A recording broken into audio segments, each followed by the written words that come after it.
पुण्याच्या मावळमध्ये मुसळधार पावसामुळे पूरस्थिती निर्माण झालेली आहे। पुराच्या पाण्यात अडकलेल्या श्वानाला रेस्क्यू टीमनं सुरक्षितपणे बाहेर काढले। पुणे जिल्ह्यातील मावळ आणि लोणावळा परिसरात मुसळधार पावसानं परिसराला झोडपून काढले।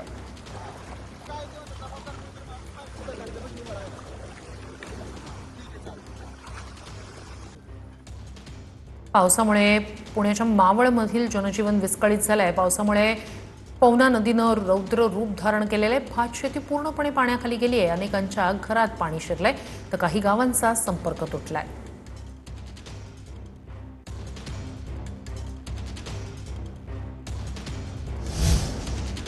पुण्याच्या सिंहगड परिसरात पावसाचा जोर कायम राहण्याची शक्यता आहे। अतिवृष्टीच्या पार्श्वभूमीवर उद्या सुद्धा सिंहगड बंद ठेवण्याचा निर्णय घेण्यात आलाय।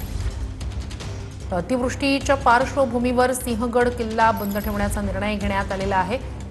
महत्त्वाची घडामोड सध्या पुणे आणि त्या संपूर्ण परिसरात मुसळधार पाऊस होतोय। त्याच इशाऱ्याच्या पार्श्वभूमीवर उद्याही सिंहगड बंद राहणार आहे। पुण्याच्या स्वारगेट नंतर गरवारे मेट्रो स्थानकात सुद्धा गळती लागलेली आहे।